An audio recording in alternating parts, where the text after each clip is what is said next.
Good morning, lovelies, and welcome back for another episode of ZTD News, your one-stop shop for Pokemon news and Pokemon creator news. So, let's get into today's episode.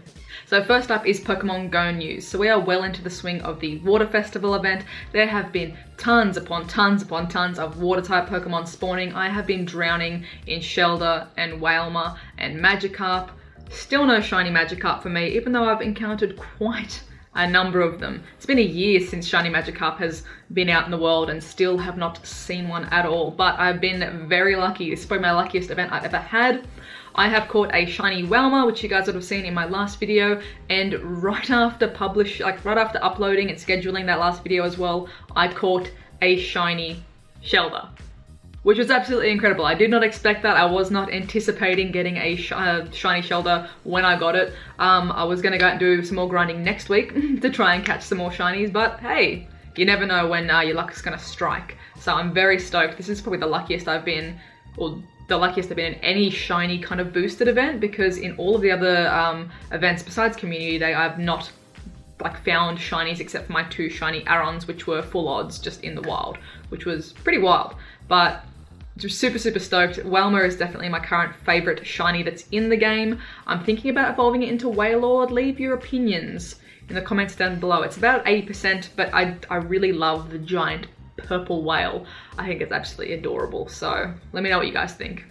Depending what time you're watching this as well, should be for Australian time, Community Day will be starting in a couple of hours. So Larvitar with Community Day, with Smackdown as its move. And if you're watching from the States, you've got about, you got a good little sleep. You got a good maybe 24 hours plus until your Community Day starts. Actually, no, less than 24 hours. Get hyped, it's coming very soon. So with Smackdown as well, you guys might have seen a few places posting that Smackdown did have its stats changed slightly in the game. So I'm going to read from here because maths ain't great for me.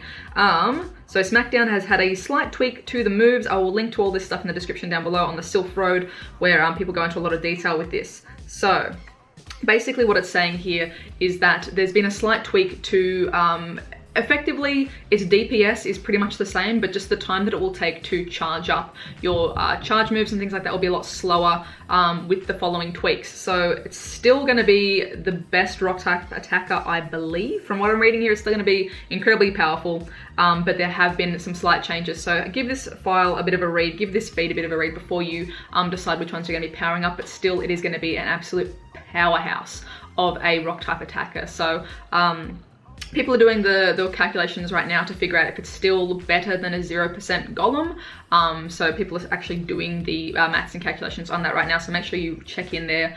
But I'm fairly certain it's still going to be, from what I'm reading, the better of the two. If you're comparing Tyranitar to Golem and you've got a decent one, definitely Tyranitar is still going to outclass that decent Golem. So go for that. And as mentioned last week, we're going to be talking about the Dortmund Safari Zone in Germany. So that's about 15 days away now. I wish I could be there, but I will not, so I do apologize for that.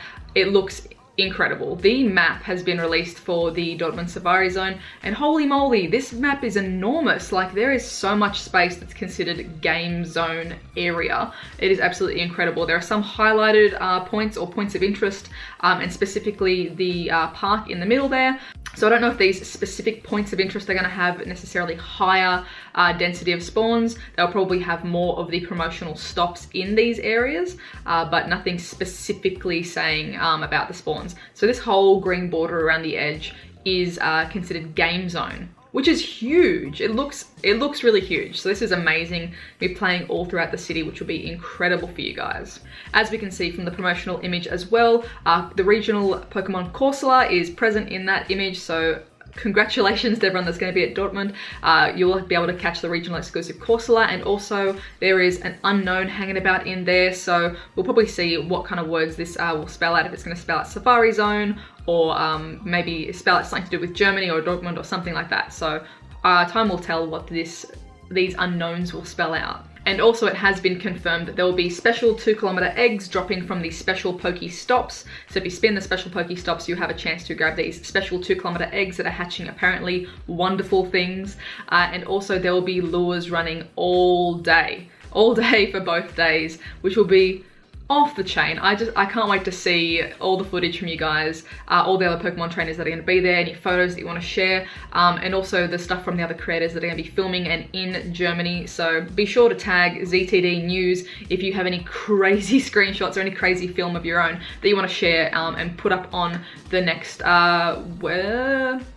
be like 2 weeks from now, 3 weeks from now, on that episode of ZTD News. If you want to get your stuff featured on there, be sure to use the hashtag from the Dortmund Safari Zone so I can share that with everyone as well.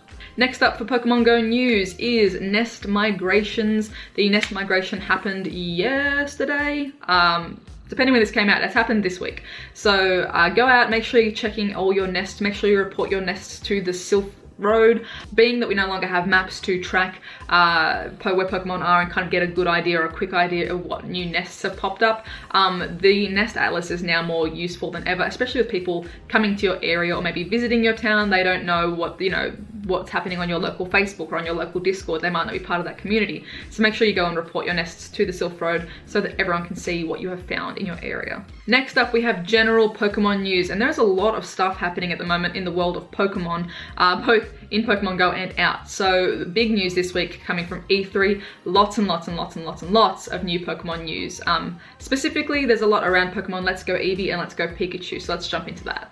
So first of all, in terms of hardware, it has been confirmed that with the Pokeball Plus, your Pokeball Plus will come preloaded with the mythical Pokemon Mew on it, and that is the only way that you're going to get Mew in Let's Go Pikachu and Let's Go Eevee is if you have the exclusive Pokeball Plus with Mew hanging inside.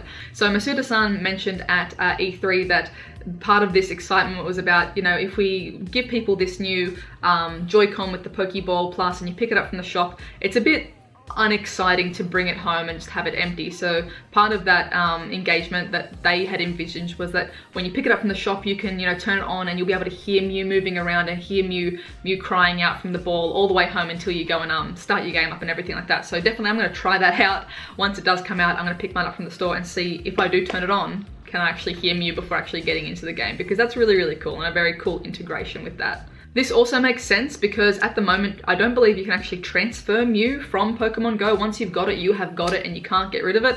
And that would make sense as well to not be able to transfer it into Let's Go Eevee and Let's Go Pikachu, as once you transfer anything into the Switch game, you can't bring it back onto the Pokemon Go. You can't bring it back onto your phone. So once it's in there, it is in.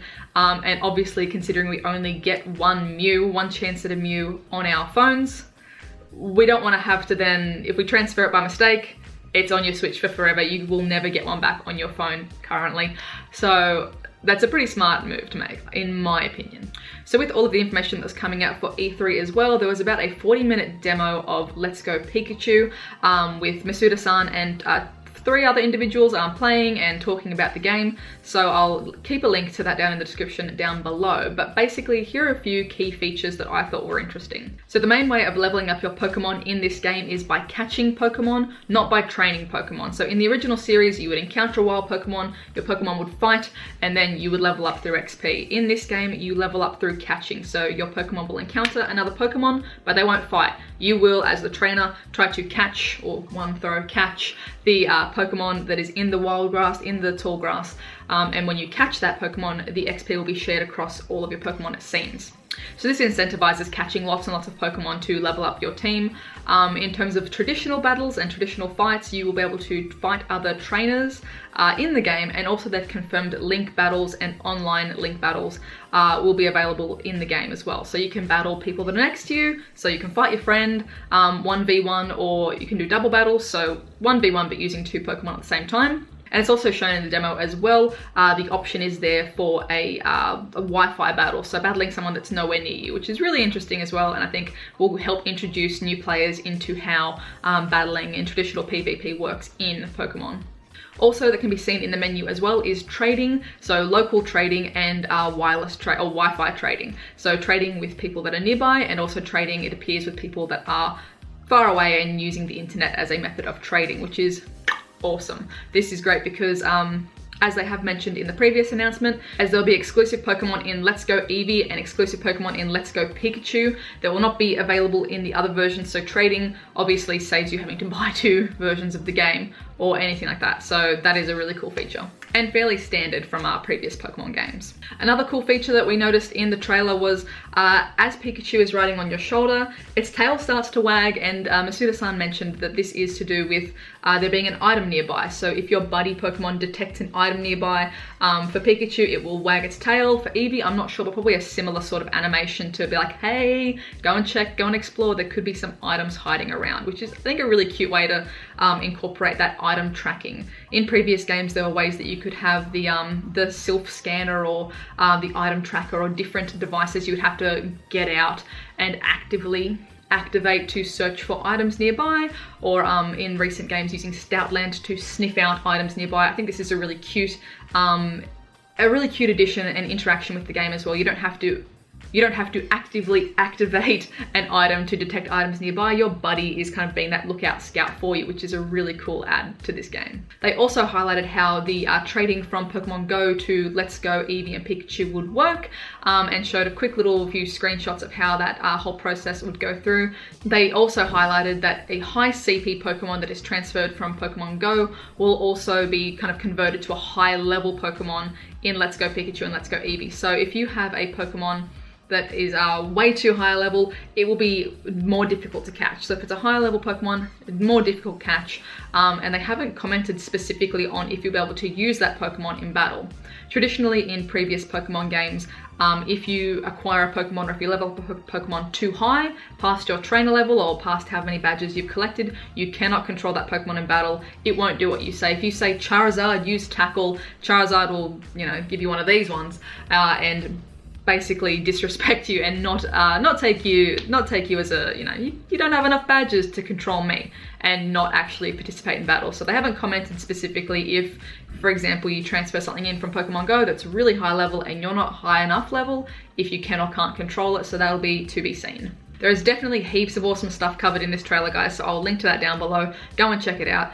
It is well worth the watch and listen to what they're talking about in the new game. Also in semi-Pokemon news, the new Smash Brothers, everyone knows that there's a new Smash Bros coming out, but it kind of got the most focus at this E3. So one key thing, I suppose, that is Pokemon in Smash Bros is the characters that are playable. So they've confirmed that every character that has ever been playable or available in Smash Bros will be available in the new one, which is pretty cool. That's a massive roster of characters. So that means things like Pikachu, Pichu, Jigglypuff, all those Pokemon are available, and also Pokemon Trainer, which was a previous playable character, will now be available in male and female options, which is really cool. So you can pick which trainer you want to play as, and then that character controls Squirtle. That character controls Squirtle, Bulbasaur, and Charizard, I believe. I'm probably getting that wrong. I've immediately forgotten. But yeah, essentially that is kind of like the Pokemon in Smash news. So all the playable characters there, and a really cool switch up to the game. Once again, there is so much news coming out from E3 in regards to Pokemon Let's Go Eevee and Let's Go Pikachu and the new Smash game, which includes Pokemon elements in it as well. So I will link to all that stuff in the description down below. Go and get some more of that goodness, that hype goodness. Next up is creator news, so nothing too crazy happening this week, but tied in with E3 as well. You guys might have seen Pokemon Master Holly's live stream. She did a 4-hour drive up to E3 to check out the crazy unknowns that were spawning there. So if you didn't get a chance to watch that live stream, go and check it out and watch it back. There was just an insane amount of unknown in Pikachu's and Eevee's spawning as part of the promotion for Let's Go Pikachu and Let's Go Eevee. So definitely really cool to see those unknown spawning, and also unknown exclamation mark, which this is its first time being seen in the wild at all, and it is being seen for the E3 promotion, which is really cool. Do also keep an eye out for Mystic 7 has been spotted down there as well, taking some really cool photos with Unknown, and also Trainer Tips was spotted in a photo as well today with Mystic down in the E3 area, so hopefully some cool videos coming from them in the next couple of days. And the only other thing I want to cover in Pokemon Trainer news is an update on Pope Dave. So last week I mentioned that Pope Dave was going to be going in for surgery on his broken ankles, his broken heels rather. That surgery has happened. He's come out of that seemingly fine and is in recovery at the moment. He seems to be taking it all in his stride, always posting very positive things on his Twitter and on Twitch, and having a generally very positive outlook post what is a really devastating accident. Also a massive shout out to his friends who have been absolute legends, driving him around to raids, and also driving him, I believe, to go and catch some of these special E3 unknown while he's unable to drive and unable to walk. So shout out to you guys, you're absolute legends, and that's just a massive sign of the amazing community and friendships that are built through this game. I will also include the link down to his Twitch channel and to his GoFundMe as well. He's still raising funds to pay for the surgery. Post-surgery, he still will have to pay for the remainder of that and the bills and the scans and all that kind of crazy stuff that comes with crazy accidents like this. So link is down in the description below. If you have got a couple of dollars to spare, send them his way, because he is an incredibly positive and deserving person that needs help to get through this. And lastly, we have got you guys. Thank you all for being so active and positive and sharing your stuff for ZTD News and sharing your AR photos, which have been awesome. So firstly, just as a disclaimer, I have received quite a number of photo submissions. If you're not included, please do not lose heart. I love every single one of your photos that you send in, and just because it's not included this week, it may be included in a later episode. So please keep sending them in.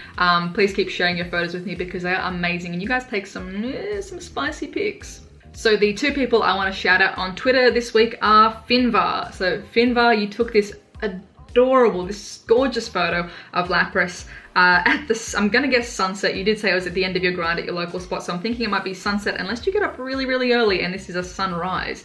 But this gorgeous picture of Lapras there on the beach, I really, really love this one, and it just like captures Lapras's wonderful free spirit. I really love this photo. So congratulations Finvar for being featured this week for Twitter, and keep up the awesome work with these photos. And then the second person that I want to shout out on Twitter is JT Valor YT. So JT_Valor for this photo of Alolan Execute in front of a rainbow. This is absolutely hilarious and adorable. That Pokemon is such a just interesting, such a character of a Pokemon, and just a really interesting looking Pokemon. And catching it with the rainbow as well, the infamous Alolan rainbow hanging in the background there. I thought this was a really cool shot, so thank you for your picture submission. I love it, and keep up the awesome work. And the person that I want to feature from Instagram this week is Mythical Lay Snaps, or Mythical Lee Snaps. I don't want to mispronounce your name, but this person right here, Mythical, has gone on an absolute tagging spree with photos here. So I'm going to share a couple of my favorites.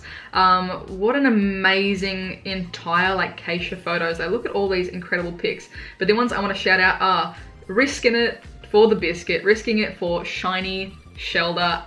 Beautiful coloring in this picture as well. The nice blue night sky and orange lit up deck there, or the wharf, or whatever you're walking along. That is just a great, amazing picture. I love this one. And then also this Articuno at sunset as well is absolutely wonderful with that light coming out from behind it. Good job. I really love this pic. 10 out of 10 AR photography work. So go check out all of these people that I've mentioned here. Like, look at this whole, you risk it for a lot of shinies, and I admire that integrity. Go and check out everyone that I've mentioned here, and they're amazing AR photos. And don't forget, if you want to submit an AR photo for ZTD News, use the hashtag, wherever I'm going to put it. Use the hashtag to make sure that I can see your pictures and give you a shout out. Every week, people are getting their photos in the show, so do share those with me. Don't forget also, if there's a piece of news or a piece of community news that you think is worthwhile noticing or highlighting. For example, is your community day group, are you guys doing a massive cleanup? Are you guys raising money for, there's a group that raised money for a dog shelter and a cat shelter in previous months. Are you doing something really special with your community? Please share that with me, because I want to highlight and call out these amazing actions that are happening all around the world. So be sure to use the hashtag ZTD News for that stuff too, not just AR pictures. And with that being said, guys, I think we are all caught up for the week. I hope you're all having a wonderful, wonderful day.